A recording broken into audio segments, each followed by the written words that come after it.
Not sure what it's like in your neck of the woods, but it's definitely rainy and a little bit warm here in Durham, North Carolina. It's about 60 degrees and definitely some spring-like weather, even though we're in the middle of February, and it's definitely a little bit on the rainy side. But there are a number of things happening in the world, and of course, we do have a special guest today that'll share his love of a certain spirit and all in that way. But we're going to get to some of the news reports, and then, of course, we'll have some other conversations including some of the things that I'm about to mention. But also, we do have our special guest, Jim Lafren, who will be joining us and sharing some of his thoughts as well as his love of that spirit and all in that way. So it should be a fun conversation. Look forward to the next hour or so, but let's see what's happening in the world and all in that way. Kosovo is celebrating its independence with an eye toward reaching a deal with Serbia. So they are celebrating 15 years of independence. And I'm sure that after this is over, Ukraine will be hoping to celebrate something like that in about the 2040s period or something along those lines. So that is definitely something that is going on the world. And apparently Ukraine is burning through ammunition faster than the U.S. and NATO can produce it. So that war has been going on for a year and is continuing to go on as well. So that's some of the things that we're seeing in the whole notion of what's happening in the world. And of course, later on, Sasha will be doing his show around Ukraine, Russia, and China at 11 o'clock. And of course, we're hoping that he'll pop in here and give us his report as well. Didn't know that a whole nation could be finding entire islands that they didn't know existed, but apparently that's the case in Japan. Japan has discovered 7,000 new unknown islands after a fresh survey. So Japan has seen its number of islands double after a recount. That is a whole lot of islands to be missing and all in that kind of space. Don't know how you managed to do that, but that is what they managed to do. And South Africa is being criticized for naval exercises with both Russia and China. So Russia is going to test missiles in the drills with China and South Africa. So that is some of the things that we're hearing about. And Lufthansa has canceled over 1,300 flights as airport workers have gone on strike. So definitely the whole notion of workers' rights has raised its head in Canada, in Madrid, and now over there in Germany and other places as well. I think it even raised its head in China at one point as well, and may still be raising its head in China also. But that's some of the things that we are seeing. There looks like there is a New Zealand cyclone that is out there, Cyclone Gabrielle, and thousands have yet to be contacted after the New Zealand storm took place and all of that. The death toll is actually relatively low, but there are a lot of folks that have not been accounted for as of yet. Only death toll so far is only up to 8, but it is definitely expected to rise. And I said that there were protests around the world. Well, one of those places that there are protests is Iran. That's right. Iran protesters are marching in several cities in the morning for an executed man. And they said that those overnight protests rocked Tehran and other Iranian cities. And the NATO chief on another part of the world says that it is time now for Turkey to ratify Finland and Sweden membership bids. So definitely a lot of folks are pushing for that to happen, and definitely it seems like Turkey is being the one that is holding that back. For those of you that are looking for a fun activity, there's been a fun activity that has totally been out of place during the pandemic. It is one that a lot of folks enjoy. I know here in the United States, a lot of folks enjoy Mardi Gras. And when I hear people talk about Mardi Gras, one of the places or things that it is compared to, even though apparently this event is a lot more flamboyant, is the Brazil's Carnival, and it is finally being reborn in its full form after the pandemic. So it looks like it's going to come back into its full form. I've never been there, but I've heard from friends of mine that are Brazilian, as well as folks that have actually traveled to that area, that that is an amazing event and one that you might want to try to check out. Maybe that'll be on my wish list. I know that Jim Laffrin has some places that are on his wish list as well. So we're going to find out if that is one of them very shortly and all in that way. And by the way, I mentioned Sasha, and Sasha is in Canada, and apparently Canada has deployed Navy vessels to Haiti as violence is worsening over in that area. So Canada is sending naval vessels to Haiti, but they are stopping short of military intervention. So that is one of the things that is going on in the world, and we're going to find out what folks' thoughts are about some of these issues that I have brought up and others as well. By the way, if you're wondering about India, well, India is in the news as well. Indian child marriage crackdown is leaving families in anguish. So that is something that I know has been talked about on this show and other shows as well, because some people have much tighter rules than we do, and all in that kind of way. And it does look like India has been having some space in that activity also. And last but not least, and then I'm going to bring in the special guest.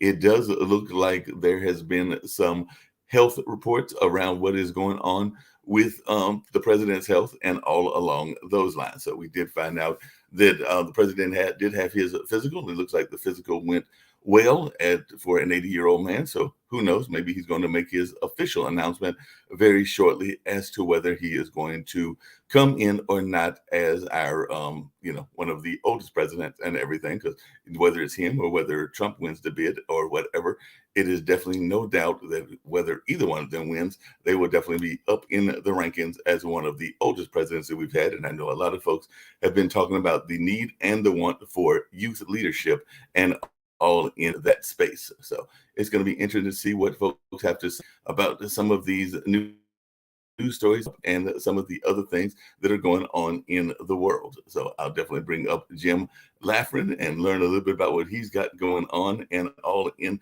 that space. And I do know that I've got other folks that will be joining as well. I do see that Lee Newton Rhodes is with me.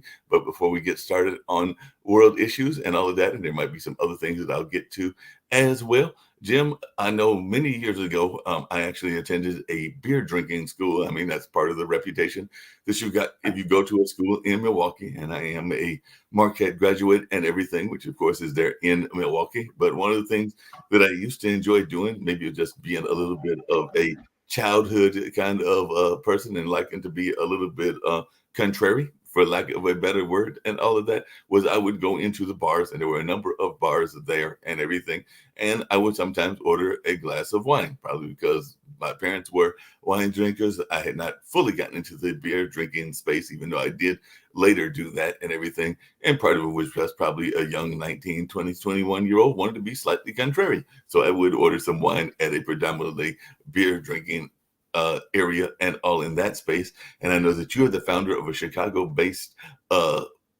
group that is in that wine space, Winehead Consulting, and all in that kind of way. And you're a longstanding wine importer and distributor, certified wine educator, member of the Society of Wine Educators. And of course, you've done all this great training and teaching. And apparently you visited wine regions in North and South America and Europe. And you said you want to get your bones to Greece, Australia, and South Africa while you're still young enough before, there's other things going on and maybe you're not able to enjoy the drinks as much as you would like, and all in that space. Don't know if you've gotten to Brazil, since I did mention Carnival earlier as well. But if you'd love to share some of your story about how you got into the whole wine industry and all of that, and of course, some of the things that folks might not be aware of within the wine industry as well, we're definitely glad to have you here on World Edition. Like I said, when I sent you the email, a lot of times we hit hitting issues, but sometimes on Friday, I like to break it up with a little bit of other things other than the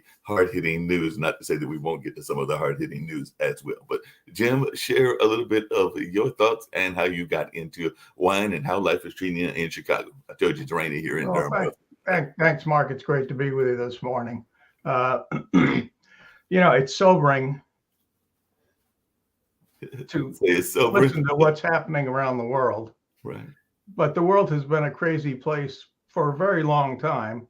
Mhm. It's had many different iterations of craziness as a culture, as a society, as a planet, as a species, whatever it may be. Um, and there's also the necessity to just turn the dial off and let yourself relax at some Right. point. You know, you just have to have a way to chill out. And the interesting thing is that humans have been using fermented grape juice to take them somewhere for maybe 10 to 20,000 years. Right. So it certainly is something that human cultures grew up with in most of the world. Uh, and its only purpose, really, the only reason that ancient people continued to go through the trouble of making it or collecting it or finding it is because it gave them pleasure. Mhm. It tasted good. It did something. And, you know, you think about life was probably fairly tough in those days, whatever days you're talking about.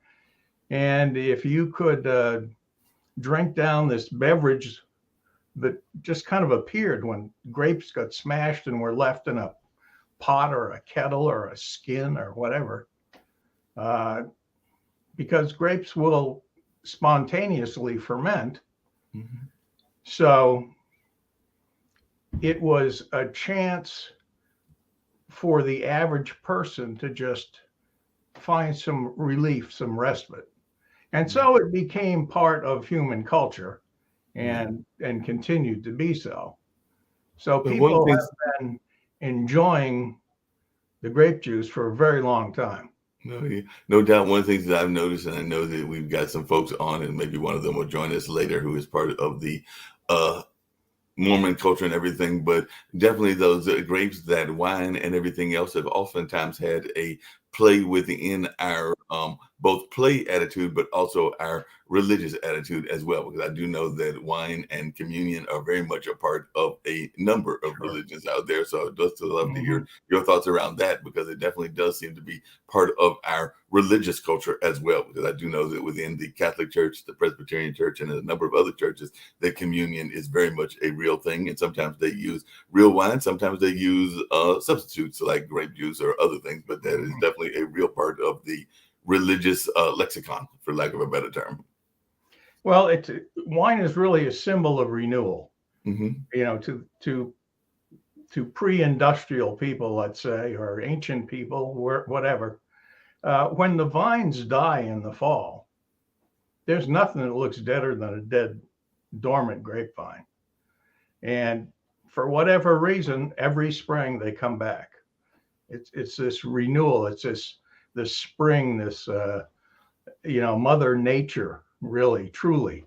And so whatever particular god or goddess of agriculture or the seasons or whatever your people believed in or believe in, uh, wine was a gift from that deity to you.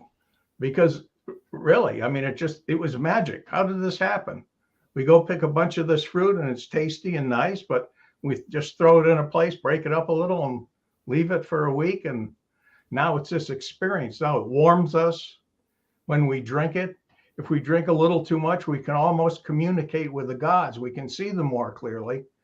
And that point was in a number of ancient religions, both in Mesopotamia and Egypt, taken to the point where there were ritual drunken festivals. And if you went there to get hammered. And it wasn't to be sloppy, but what it was a way for you to communicate with the god, whatever temple this was. And so it was a very special event. It maybe only happened once a year.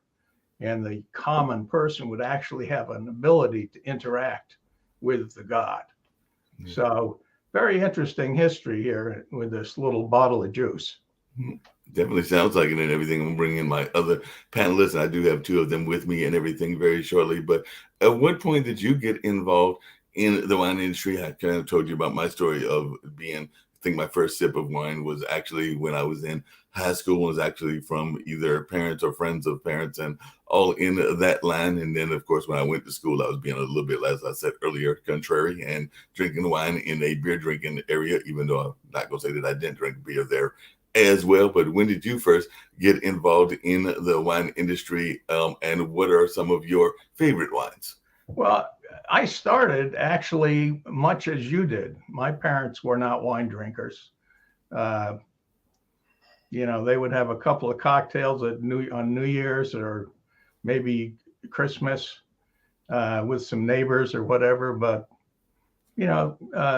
the old man did keep a jug of wine under the kitchen sink, though.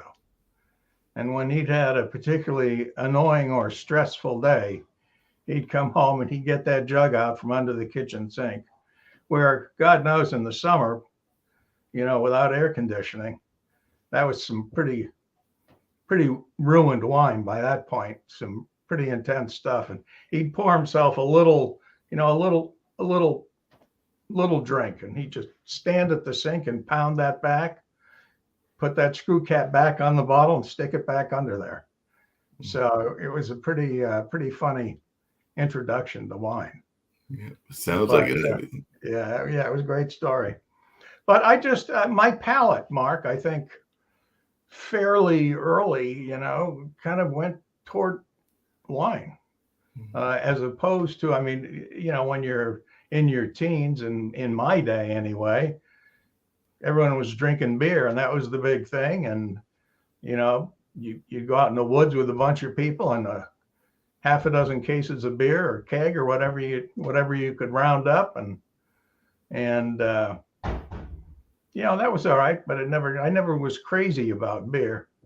But then when I tasted wine at that point, it intrigued me, and so then I just became gradually more interested in it. I was doing some business consulting at one point, and I was working with a guy who he owned a little importer distributor company, wine company.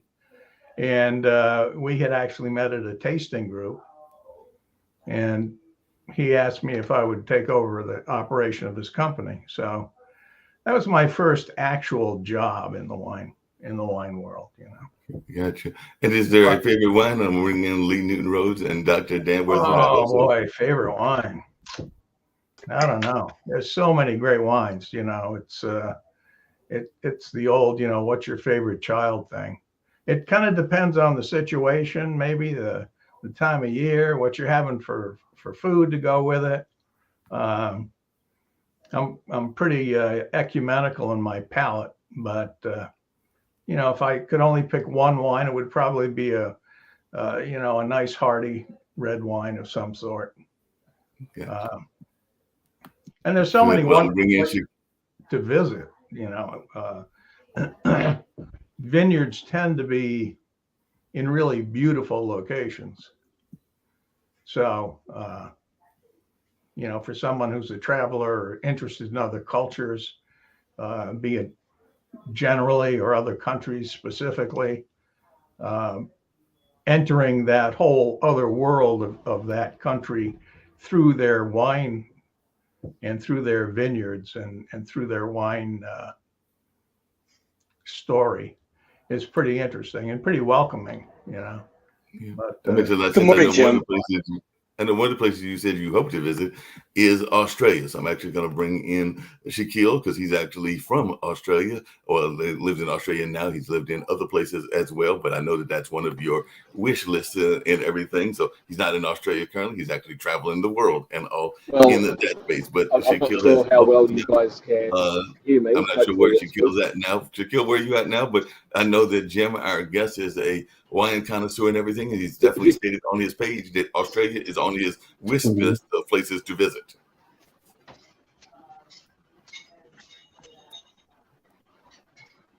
Shaquille, can you hear us? all right, so So who's the Jay author Cook, can you here? wave? Yeah, Jim, can I ask you a question, please? Sure. Yeah, you spoke about wine and the taste of wine, what have you. Is there a health aspect of it in white versus red that is good for a person in moderation to drink? Well, let me preface that with the caveat that you threw in at the end, that drinking to excess is never right for any reason.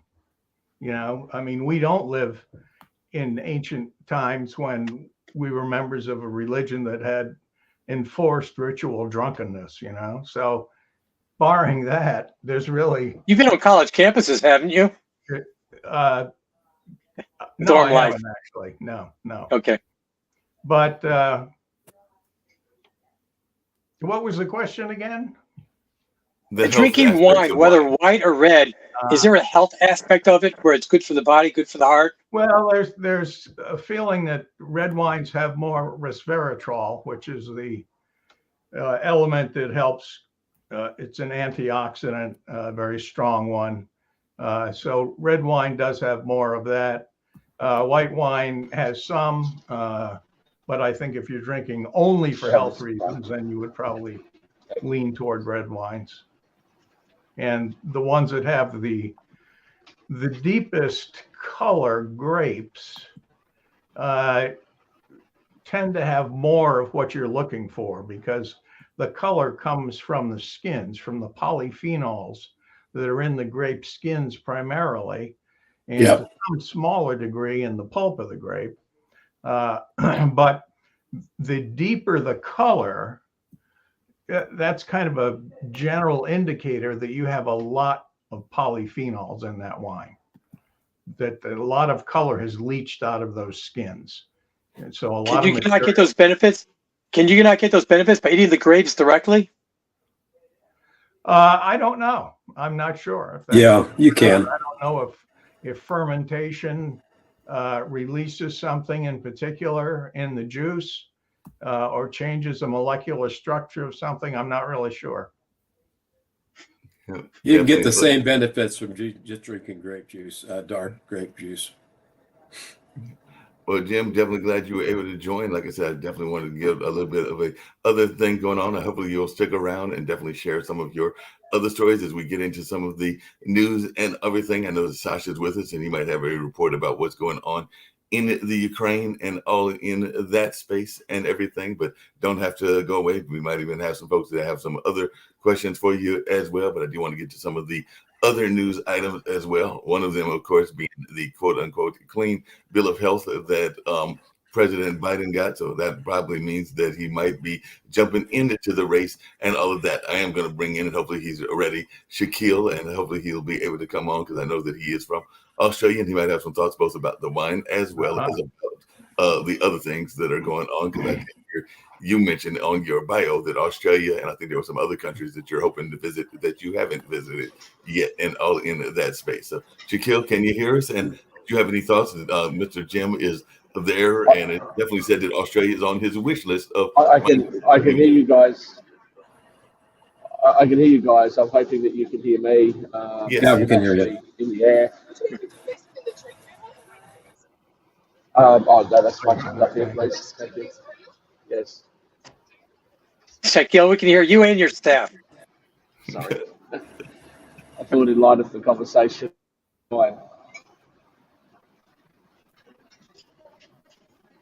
You're freezing now. You're frozen, Shaquille. He's frozen in the air.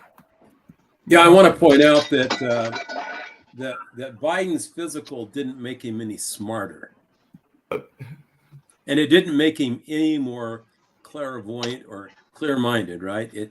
He is what he is. So anyway, and Jill does not want him running because she knows his situation. Yeah, I just want to make one more comment to Jim, if you may. This is not a religious show, but in the Bible, I think the first case of wine and somebody getting intoxicated was with Noah, by the ark afterwards. Am I wrong? Correct. No, you're right. Yes. Noah planted vines after they were able to hit dry land, or after the water receded, flood receded, and Yeah, it's one of the great drunken stories of history. He apparently got pretty hammered on his first vintage and was laying naked in his hut or something, and his sons came in and, Right. you know, said, "Hey, come on, Dad." So, And he known it would be in books forever. yeah. Yeah, no clue about that. Hey, Sasha, if you tell some of the things that are going on, I know there have been reports about how Ukraine is burning through the munition faster than even the NATO and the West can send them there. So I know that you'll be talking about that at the 11 o'clock news hour, but I also know that you are one that has been known to have a sip of various items as well. So if you want to speak to Jim on that, but I definitely want to hear about your Right, thoughts Sasha's about back. what's He has a going shelf on there. in the Ukraine as well. Well, to kill 200,000 Russians require a lot of ammunition, and when they will kill next 200,000, it will require even more ammunition. Yeah, Sasha, I have to make a point at this, juncture, that it would be more efficient for the Allies just to drop the bombs directly and deliver them personally to the Russians, rather than ship them over and then let the Ukrainians do it. Well, of course, if that would be the case, I think the West and the United States would use somewhat different weapons than what. Oh yeah, they would. It would be different weapons. However, it would be a very different political situation, and it requires. You see, the West, for various reasons, is very careful not to upset Putin to such a degree that he may go berserk and actually start a nuclear war, like a complete thermonuclear exchange. You can't rule it out anyway. You always understand that this is a threat, and this is a threat that 3 generations of people in the West lived under the threats. And now, with skillful and fearless Ukrainian army, you can get rid of yourself as a threat once and for all. For the next 500 years, there will be no more threat. So all you have to do is to provide. Ukraine is not asking for troops of NATO to join and to fight for Ukraine. Absolutely not. Never did. All they want is access to complete weapons required to a successful attack and victory. And in their understanding, the victory is just to get Russians out of the Ukrainian territory. They're not saying that, no, we want to defeat Russia. We want to go all the way to Moscow, to St. Petersburg, and take over Russia. Never said so. Don't have that aspirations. But as a minimum, they want to get Russian troops out of Ukraine, which is their country, their territory, and there's no reason to believe that they're not entitled to it. So all you have to do is to provide Ukraine with military help and allow it to completely defeat Russia, because getting their forces out of Ukraine, it is a humiliation, and it's obviously for Russia. Sasha, good morning. How long has this war been going on? Sorry? Over a year. How long has the war been going on in Ukraine with Russia, approximately? There are two numbers. Number one, this recent Russian invasion, it's about a year. On 24th of Does anyone want to win it? It would be 1 year. Now, they started their aggression in 2014 by annexing. No, I understand that. But this recent one for a year, does anyone want to win? Seems like to me they're playing tiddlywinks over there, and they're just building up arms, destroying them, and killing people. But no one wants to win. Why are we in a war that we don't want to win? I'm so sorry, but this is a very naive and very distorted view. Why is that? There. Why? Because there are very fierce fighting going on every day. Every day, hundreds of lives are being taken. About yesterday, for example, 730 people, Russian soldiers, were killed. Some of them. I understand that. Yeah. Now it's very sad whenever the lives are, but just get it over with already. How? That's one reason we didn't go into Japan, because of all the lives that would have been lost had we not dropped the bombs. Vietnam just went on for years. For what purpose? Afghanistan. What did we go there for? We just backed out. Hey, You Lee, might- The United States should not be involved with something if they don't want to win. No, it's a different story. If Vietnam would attack United States and threatening its territory, its people, it would be a very different fight. And you probably the first one who would join the Tell army. that to the boys who went to Vietnam. So here is a case. Ukraine is defending its territory, its people. No, I understand this. So either give them the weapons they need to push back Russia, or don't. But don't give them an allowance every week. Hold on, but you know very well that only 1/3 of Republicans support to provide weapons to Ukraine. 2/3 are not.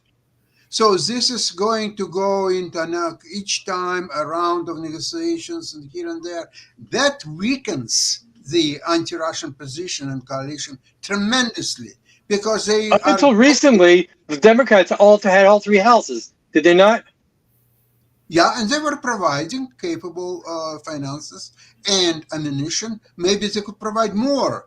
But again, each time, even they had majorities, they had to negotiate the each upcoming package over and over again. And same thing will happen from now on. Now they have majority of Republicans in House, so it's going to be again. Ukraine is totally dependent on the United States. Aren't there other countries? Where's the UN? The other countries are helping much more than the United States. They're No, providing. they're not. No, they do. Not in total numbers, but per capita of their. Yeah. So that's Yes, your they argument. do. But Yes, they're they not. do. They're not coming anywhere close to the amount of assistance the United States is providing per capita, maybe, but Yeah. that's not the point. In total numbers, the U.S. is supporting Ukraine more than the rest of the world in combined. hey, Combined. Dan, hey, Well, hold on a second. Hold on a second, Dan and Sasha and Lee and everybody else, including our guest and everything. I did want to ask about Morning, Kim. another part of the war and everything that is going on in that space, which is the whole notion of Kosovo, which apparently on today is celebrating their independence from Serbia, and apparently Serbia does not recognize Kosovo's statehood. Neither does Russia. Surprise there. China or 5 other European Union countries, including Spain, Slovakia, Cyprus, Romania, and Greece. And apparently that's halted their path to EU membership. So I'm just wondering, how important is this notion of Kosovo statehood, one, to the war in Ukraine, and two, to just the whole stability of that region? Because they've been celebrating, like I said earlier, for 15 years of independence. And that's what we're hoping that at some point Ukraine will be able to say as well. But what is that relationship with Russia, and is this Hear part me, of this the collapse of the is, Russian? I believe there is no point to compare what's happening in Ukraine and war with Russia, which right now it's on its magnitude is very close to Second World War fights. And what's happening in Kosovo, and there are some diplomatic missions, there are some discussions. There's some people believe that it's part of Serbia, and some other people believe no. I mean, there is no comparison. Same thing like you will compare World Soccer Championship with the local, I don't know, for better word, skating competition, for example. It's just it's different magnitude, different. Everything is different, Mark. So you should try. You know, I think we want to refocus our attention from Ukraine to something else. Do it, but there are some skillful way of doing that. Like I said, I just knew that they were both tagged into the same region, so that's why I brought it up. It's And not the everything. same I was going region, to get to period. some other parts No, of if the you world would as know, well. if you I would know know that you got your the Ukrainian geography, show you later would on. easily see that it's not the same regions. It's all located in Europe. That's you can say, but geographically speaking, they're different regions. Where is Ukraine and where is Serbia? Where is Kosovo? There's no association, no common border. I mean, nothing you can tie it up. But if you want to do it, please do. I don't want to rain on your parade. No, like I said, Kim, I see that the boss has arrived here as Shaquille and all that. I did see that you toasted our other guest with some wine going on, so I did see that you had some wine there, as did Shaquille. So I don't know if you have Oh any no, thoughts. no, no, no, no, not wine, not wine. Pass to the grandpa, Too yes. early. Too early. And I'm not on Yeah, vacation, but yeah, you know, yeah. guys, I want to thank you for all of the work that you put in to these talk shows and getting the information out there globally. They have the bottle.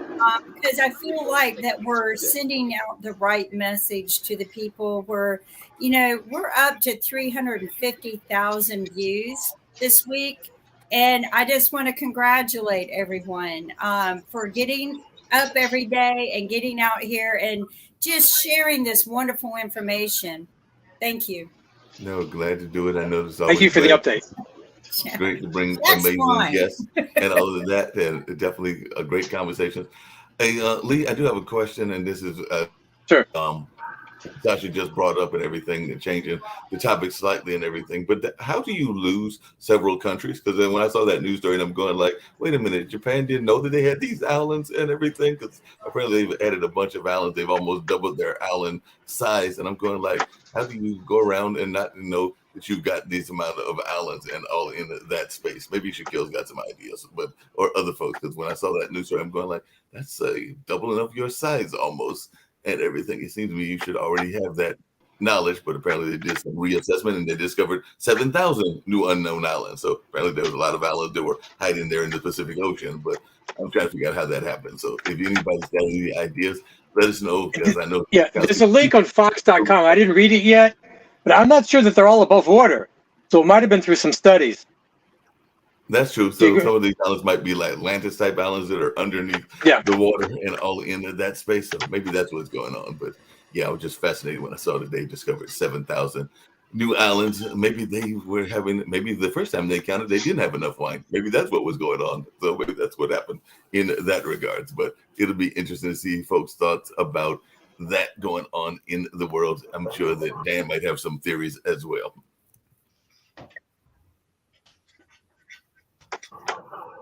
Theories from Dan and Orchard here. Oh, they're just, I just imagine they're just trying to declare their sovereignty on areas that they claim before somebody else does, like the Chinese, right? Yeah, or the North or Koreans or whomever. So I think every country tries to designate what their territorial waters are and what their territories comprise of, and just so that they can make it a part of the record. Yeah, that makes sense. Hey, I want to come back to Sasha on another part of the world, but it deals still with Russia, because it actually surprised me and everything. The fact that China did military drills with Russia did not surprise me. That's two communist countries, socialist, whatever, and political system they want to claim to be part of and everything. But they also did it with South Africa, which is supposed to be one of our allies and everything. So were you surprised that South Africa was joining in these military drills with Russia? And what is South Africa's whole position with Russia? Because when I saw that, it actually surprised me that they were involved in these military drills along with China. I'm wondering, did South Africa committed all its military force to these exercises? How could they do exercises with Russia? And even Russia is not a great deal now, because they're committed to Ukraine, where they're taking heavy losses of about 1,000 people a day. Okay, so China is doing its exercises. I'll tell you one thing, that I think China is getting a good message out of Ukrainian war. The message is not even military so much as economical. The military, of course, if West would fully commit it, if they would send a few F-35 fighters, the war would be over in a matter of 48 hours. Of course, they're careful not to annoy Putin, although Putin has already been annoyed to such a degree. Sasha, what did you say about the war being over? That can be annoyed, right? Sorry, what did you say, Lee? What did you say about the war being over in a few hours if they send something? Don't understand the question. You said if they send some fighters over there, the war could be over in a very short period of time. Why don't they just do it then? Because they don't want to. They don't want to instigate a World War III. But then the war won't be over. It wouldn't. It's kind of a very funny situation. Now the West and United States are committed to finish this war as soon as possible and to get Russia defeated. However, tactically, they don't want to overcommit to this war to send the latest technology planes like F-35 or so on. So they're very careful to be on the offensive. At the same time, they don't want to cross some lines. They are imaginary lines. There are no lines anymore in a war like this. In Second World War, there were no lines. Everything was whatever you could help you to win would work. In this situation, you see, technically speaking, Russia still fights only Ukraine. Although they're making noises, no, we are fighting whole NATO because NATO is committed and it's helping Ukraine and so on. Well, give me a break. If you fight NATO, the fight would be over a long time ago. It doesn't matter, conventional war, nuclear war, it just doesn't matter.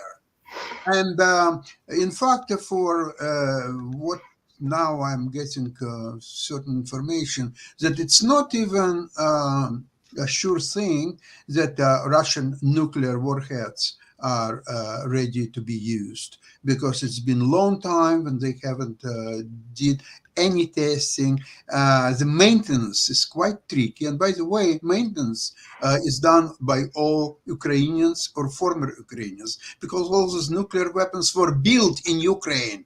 And 1994, thanks to infamous Budapest Treaty or Budapest Agreement, they were all transferred to Russia, but Russia still doesn't know really how to maintain them and so on. So they're saying, oh, we don't know, we don't want to deal with that. Let's Ukrainians deal with that. So I'm not sure even that Ukrainians will follow the orders from Putin or elsewhere to start using these nuclear weapons again, especially against Ukraine. Now the plutonium isotope, I think it's good to be stored for about, I think, close to 30 years, and uranium for 18 years.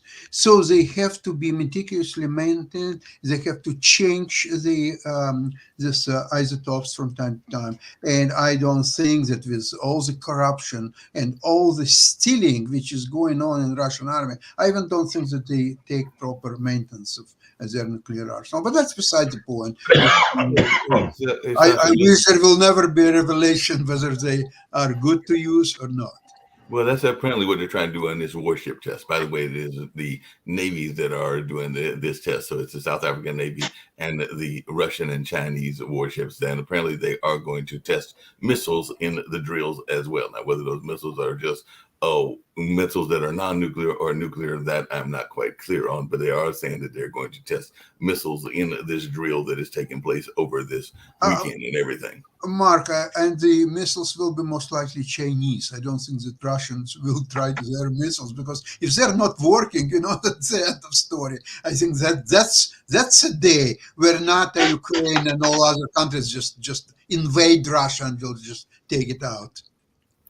All of this war, you know where I usually go with this. You men need to find something better to do. But there are women involved too. There needs to be a motto in these countries that say my country is worth living for. And maybe men should have been able to be given the ability to give birth, and they would value life a little bit more. But I am so sick of these people who think they're better than everyone and have to go out and do this. Kim. That's diatribe too. Men value life as much as women do. And you have to remember that men have overwhelmingly given their life for freedom where they weren't required to have women do the same thing. Why? Because historically, it's been the duty of men to protect their country. But it's not about that. So when you say those kinds of things, you dishonor the sacrifice of those who have died. I never dishonor a sacrifice of a warrior. I dishonor the decisions of this nation. I dishonor. It's not all about the men who are making these decisions. There are women in these organizations nationally too. There are wealthy women. I don't dishonor any warrior. I dishonor the decisions of leaders who build up war. I dishonor that. I Yeah, disrespect you're that. right about that, and it's because It's not the military, Warriors because they it's the have no military choice. industrial complex and the money Kim, and the corruption. Kim, The I agree with you. leaders need to Kim, grow I agree with you. up. But unfortunately, there are those who don't, and evil exists, and also our lives, our liberties, our freedoms are worth dying for. Not because we want to, Well, I because the think other they all side got wants to COVID take them away brain. from us. That's Well, why Uh, we got all this war. Kim, I obviously think they all got COVID on their brain, and that's why we Kim, have war. COVID on their brain. It hasn't Yeah. stuck to their brain. He It's spreading, got Kim. COVID. They should just do away with him. Put him in a home. Kim, Do away with him. Kim, Well, Biden, yeah, he should be put away. I you agree. remember what's All the happened in leaders. Second World War? There was a maniac in Germany who activized all the horrible, the violent elements in his country, came to power, by the way, legally, and committed all world, and specifically Europe, to a horrible, horrible war. And there was nothing you could do about that. Here you have Russia, a country of 140 million people and a huge territory, has been taken hostages by someone by the name Mr. Putin. And Mr. Putin is now committed to first destabilize the West with what he did, for example, in Georgia. He did it in Ukraine in 2014. And he gets away with everything. There was nothing really that West would have done to stop him. Right there. Come on, Mr. Putin. Get back your armies from Georgia, from Ukraine, from just leave it alone. No, there was nothing to that because there was a time of President Obama in power, and all what Obama did, he says Russia is second-rated power. That's all what he's done to stop Putin. That's Hey, just along those same lines, Still second rated. He's done some horrific things just like Hitler did. And they, eventually I guess we have to go in and shut him down. But I just think if people just took the motto of, I value my country and want to live instead of I'll die for it, I'll live for it. But Kim, one of the things hold on a second, Kim. One of the things I was going to ask you is sometimes countries, whether it's men or women, play these political games with things that are going on. Because I think that we're seeing that in another part of Europe as well. Because definitely Finland's NATO membership and everything, as well as Sweden's, are all somewhat based on what is going on in Turkey's hands and everything. And there is some people that are saying that maybe Sweden is playing some tit for tat because Turkey just had that recent earthquake and everything, and there is some diplomacy going on in that space. And maybe there are some people that are saying that Sweden is not coming to the aid of Turkey as fast as they might have in the past because of the fact that Turkey is the holding vote to what is going on in the sense of Finland and Sweden joining NATO. So that sounds like some tit for tat politics to me that could be very detrimental to the people there in Turkey as well as just the region in general. So that's to your point, people playing some leadership kind of game. I would like to ask you a question. Everything what you said, it's very hard to argue. It's very reasonable and in fact quite popular position. But unless Mr. Putin would hear you out and follow you at least a little bit, then one can say that you got some mileage out of everything what you said. But if Putin is not listening to you, and doesn't matter that all the rest of the world does listen to you and agrees with you, where is the beef? All that plus 75 cents will buy a cup of coffee. That's all there is to it. Isn't that right? Hey, Mark, how many of you actually believe that the balloons were sent here to spy? Yeah, of course. 100%. I'm curious. All of the can you bring up Shaquille, please? Have our tablets, our computers, everything have microchips from China. Don't you think they have enough information about us that the balloon is just a ploy? It's stupid. Yeah, it shouldn't be happening though. The fact that they could do that. Good morning, everybody. What was there party balloons that just got loose? Could it just be a ploy to get our attention because they know we're stupid enough to go, oh, squirrel? But I think that was Nikki Haley. Could it be a ploy? I went back real quickly. We're bringing Shaquille Latimer on, and good morning. He dropped again. Closing out. But He Nikki keeps Haley, dropping. I went back and Lying. I went back and watched Nikki Haley's remarks, and she talks a lot about just a completely broken foreign policy. The fact that we've got weapons from North Korea facing us, the fact that China is our ultimate enemy, that they're sending balloons and staring us down in the face, that we're in the middle of Iran now is working on a nuclear weapon. But she was a part of a lot of those administration decisions when Trump was in the White House. It's sort of interesting. She's distanced herself, but I felt like her speech was actually stronger. I do think that if she did win the nomination or pulled off a miracle, she would be a very, very legitimate contender for the White House. Steve, Is she past her Steve, hold on a prime? second. Steve, just really quickly, is it No, just she's only the 41 years world old. politics, or is it I'm even just our kidding. politics in Based the on U.S.? Don Lemon. We talked about Ohio and that train derailment, and I know that Pennsylvania, some of the other states, Lemon was being a racist. are concerned about what is going on around our Again. infrastructure here in the United States. Yes, So is it just our foreign policy, or is it several of our policies that are broken? That's the question I had for Steve and everything, because definitely she's a I liberal, know that Steve. Pennsylvania, and I forget one of the other states that is near Ohio, is saying, hey, this could just be the beginning of the problem with the train system.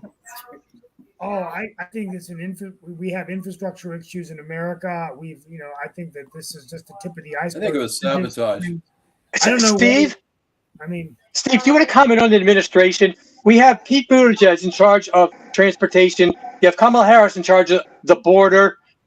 Is there anyone there that's competent? No, Who's serving drinks? Maybe that they can do. there's nobody competent. You know that. I think you answered your own question by asking the question.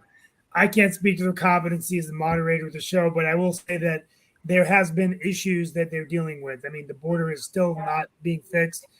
Buttigieg's been very quiet about these train derailments. I haven't heard from him recently. Well, it's sort of like the Forrest Gump rule. Stupid is what stupid does, right? And that describes exactly the Biden administration and all their clowns.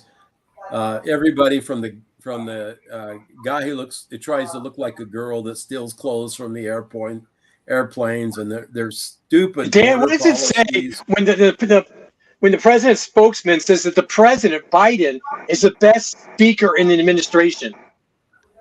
God, it just really. What is she thinking? Well, like you said, there's all kinds of issues going on. If I only had a brain to take. President Day is Monday, so we're going to be doing our President's Day. And we actually have a guest coming in that's going to talk about President's Day, because I have a President's Day scholar coming in on that day, just to let y'all know, and he's got some interesting stories about past presidents, including one that might have had a pet raccoon and some other things that are going on. But there will be a guest that talks about President's Day on President's Day on the 20th. But one of the questions I got for you, and I definitely wanted Jim to have any closeouts that he might have. He's been observing this lovely conversation that we've had and all in that space. So before you go to the closeout, I definitely want him to give some closing words. But my quick question to you is, I'm hearing rumors that Manchin might be running, but not as a Democrat, but as an independent, which would then make the notion of what you said of the easy road for the Democrats to come back in if Trump is in the candidate. I would argue that if Manchin is the candidate, that makes the Republicans have an easy road in, because that would split the Democratic vote. That would.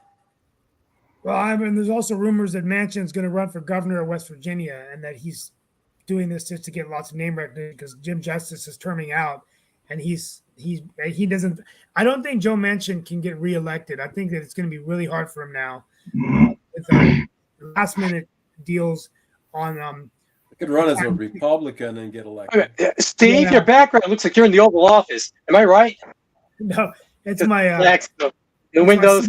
But that does look a little bit better, It's It could be him running as president before we get ready to get out of here. I know we got. So you got your flags up. I got 25 to 30 years now, so I'm taking my time to get to the Oval Office. Yeah, you've got till the 80s. You got plenty of time to get there. Jim, you've heard some of the observations, some of the things going on before we turn it over to Steve for closeout. I didn't know if you have any thoughts about the world, but also the love of wine, since that is why I brought you in, to try to bring a little bit of a lighter note to our beginning of the show and everything. But definitely I've enjoyed some of your observations. But if you've got any observations around wine, life, culture, or anything else, and then we'll toss it over to Steve for the closeout. Well, I'll try to segue for you. The region in the world that is considered to be the homeland of wine, where wine was first made first recognized the oldest archaeological remains of wine are in the country of Georgia. And Georgia, of course, was Georgia. under the thumb Georgia. of the Soviet Union for many Great years. song. Stalin was Georgian. And they're incredible people. They have a 8,000-year history of fighting off one invader after another, sometimes being captive for as long as 100 or 200 years in that 8,000 years. They are just, they're amazing people. They are, they're Georgian Orthodox, which is its own religion, but it's tied up in a fable about wine, and they see wine as their right, and it's something they make by fermenting it in the earth. They have a very unique way of making wine, and historically, every Georgian household, at least out in the country, had one of these terracotta vessels called a qvevri, and it's kind of like the old style tops you used to play with when you were a kid. The tops that are shaped like a heart, three-dimensionally. So this is terracotta. It might be 6 feet tall, and they bury them in the ground. And then they have an incredible array of grapes that grow nowhere else in the world. And they use, so I mean, the wine culture is everything. But there are people who are so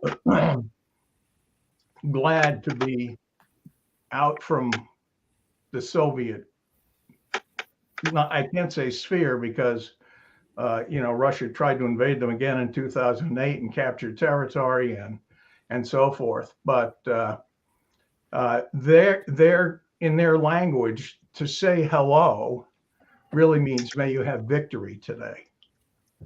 That's their term for just saying hello, because That's they a have good hello, actually. What's that? That's a good hello, unless they come with a sword. And Yeah. And the warriors used to, I mean, they were subjugated by the Mongols, by Russian people, by Turks, by Greeks originally.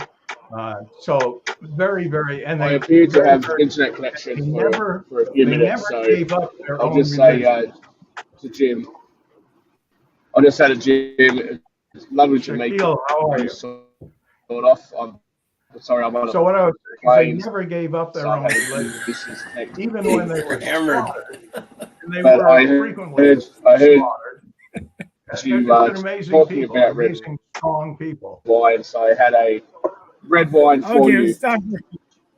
So anyway, red wine for you. Before the end of the when Russia invaded Georgia in 2008, the thing that stopped it ultimately was that Bush sent an aircraft carrier into the Eastern Mediterranean, and that shut it right down. And he told Russia, I don't remember if Medvedev or Putin was in power then, that was the end of it.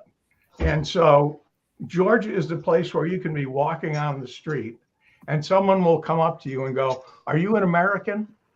Now, in many of the world's capitals, the answer is no, not me, because you're usually sticking out like a sore thumb and people are looking to do you harm. But here they say, "Are you an American?" Yes. I've had people stop me, I just want to shake your hand. You guys saved our bacon. And, when Bush brought that aircraft carrier into the Mediterranean, that's what ended the war. And we'll never forget that. And in fact, the long boulevard that goes from downtown Tbilisi out to the airport is called George Bush Boulevard. Well, George, So a little. Jim, we're asking the same question here with the open southern border, asking people if they're Americans. What's that? Good. well, With it's the open southern border, we have to ask people when you see them, are you an American over here in America? More and more or not. well, Jim, thank you for being with us today. We're getting ready for closeout. We're at the hour, but I'm sorry I was late today. But my Mark, if you could bring me in for the closeout, and we want to thank everyone for being with us today. This weekend, as we get ready for President's Day, our President's Day edition, start thinking about. Oh, hold on. I did wrong. There's only been 45 presidents of the United States. They've all been men. The only requirements are that they're 35 years of age, that they are citizens of the United States, and that they're born in the United States or have resided for 14 years up until they run. We're going to be talking about some of the presidents, the good ones, the bad ones, and we're a guest talking about that. We didn't talk today about President Trump's investigation on the Georgia elections. Tesla's recalling about 360,000 cars, all kinds of stuff going on in the world, and we're going to be talking about that on Monday. Want to thank you for being with us, and we will be back on Monday for our President's Day edition on Roku and Pod TV. Hail to the Chief. Thank you all so much. Looking forward to seeing you all on Monday.